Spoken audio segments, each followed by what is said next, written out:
Toute cette semaine, c'est le chef Alexis Baudin qui nous régale. Donc, on s'occupe de la 4e recette de cette semaine. Donc, il est parti sur un mariage entre de l'agneau et des asperges vertes.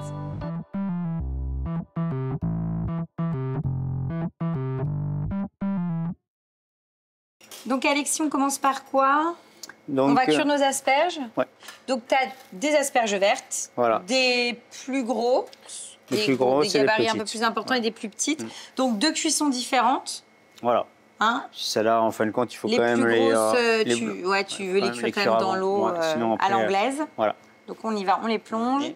Là, on est sur de l'asperge qui vient d'où?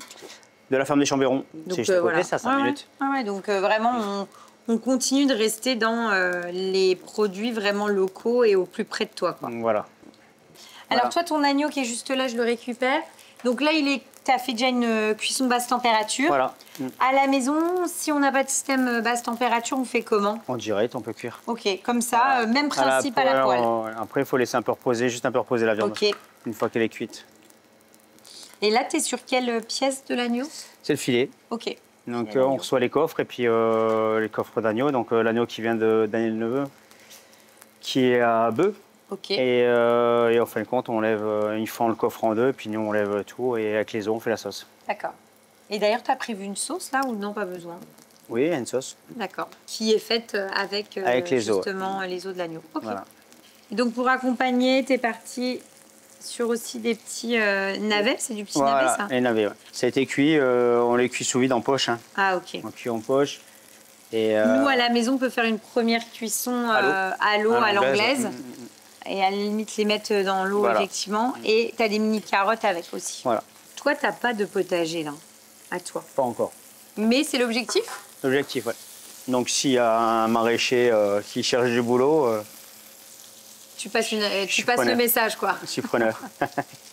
Les grosses asperges, tu vas quand même les poêler ou non? Oui. Ouais, okay. Ouais, on les repoêle à l'huile d'olive. Tu fais une première cuisson et après à l'eau et après, effectivement, tu les poêles. On va redonner un petit coup de poêle pour les assaisonner. Donc là, les petits légumes, ils ont pris déjà une belle coloration. Oui. Hop, et donc tu rajoutes, là, tu ressors tes asperges et tu vas les poêler après dans la foulée. Voilà. Donc les asperges, c'est bon. Tu veux que j'enlève ça? On y va. On n'en a plus besoin. Hop. Tu mets sur le côté. Donc tu récupères ta poêle. Et là, l'idée, c'est de les, comme les autres, de leur donner une petite coloration. Surtout avec l'huile d'olive, quoi. Les enrober dans l'huile d'olive. Oui, que ça soit bien brillant. Voilà, et... je les ai pas refroidis, je les mets directement. Donc là, tu débarrasses tes petits légumes. Voilà, pour le dressage. On est vraiment dans une recette minute, là. Bah oui. Donc un petit peu de fleur de sel. Toujours. Et tu débarrasses tes asperges, les plus gros calibres. Et ensuite, on cuit la viande, j'imagine. Voilà. Dans la même poêle. Dans la même poêle. Et là, l'idée, c'est quoi? Faire une coloration de chaque côté. Bah, une belle coloration, oui. Je veux bien les marquer. Après, la viande elle a déjà été cuite basse température. Donc, il faut juste remettre de la chaleur, la réaction de Maillard, comme on appelle. La colorer. Oui, c'est ça. Tu veux une belle coloration, qu'elle soit finalement remise en température, mais elle est cuite en soi. Voilà. Toi, tu cuisines-tu à l'huile d'olive? L'agneau, oui. Après, sinon, tout ce qui est bœuf, c'est huile et beurre. D'accord. Voilà. Mais c'est vrai que ta cuisine, elle est très marquée huile d'olive. C'est pas très local, ça, d'ailleurs. Mais c'est pas grave, Alexis. Non. Mais tu sais quoi? Je vais te dire que c'est pas très local, mais c'est un peu plus léger. Voilà. Parce que je trouve que ta cuisine, elle est quand même un peu plus légère. C'est-à-dire que tu montes pas tes sauces au beurre, etc. Tu rajoutes pas des tonnes et des tonnes. Non. Ça allège un peu les choses, je trouve. Après, peut-être que dans 15 ans, on aura plein d'oliviers ici. Hein. Ouais, c'est vrai. Remarque avec le réchauffement climatique. On n'est pas à l'abri. On fera pousser des avocats et puis des mangues. Là, on a quasiment terminé la cuisson de la viande. On va quand même la laisser reposer ou il n'y a pas besoin comme elle a cuit basse température? Non, basse température, il n'y a pas besoin. Donc nous, on va la dresser dans la foulée. À la maison, si vous l'avez cuit en direct, laissez-la reposer. On dit toujours autant de temps de cuisson que de repos. Voilà. Et donc nous, on va dresser dans la foulée et on va goûter.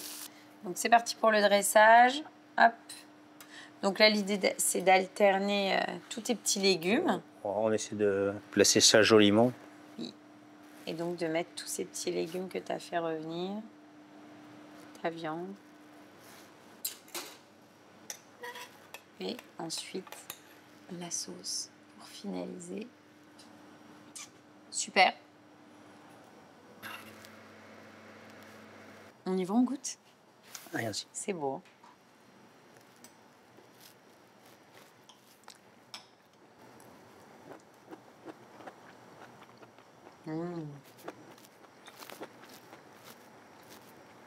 La viande est divine, la cuisson est parfaite. Donc ta sauce est vraiment excellente. Et c'est vrai que ce qui est sympa, c'est qu'on retrouve le croquant, tu sais, sur les petits légumes. Mais le fait de les avoir vraiment cuits comme ça, enrobés avec la bonne huile d'olive et en même temps de leur donner une petite coloration, c'est gourmand, quoi. C'est des légumes, mais c'est gourmand. Hein, c'est top. On est sur une recette vraiment très accessible que vous pourrez faire très facilement à la maison en 10-15 minutes. Ouais. Donc franchement, c'est bien ça, Alexis. Parce que voilà, il n'y a pas besoin des fois d'en faire des tonnes pour avoir quelque chose qui est bon, quoi. Un bon produit de base, une bonne cuisson, surtout, un bon assaisonnement et roule. Et roule ma poule, hein, comme dirait l'autre. On va faire quoi ensuite comme recette? Un dessert autour de la fraise. Ok. Donc voilà.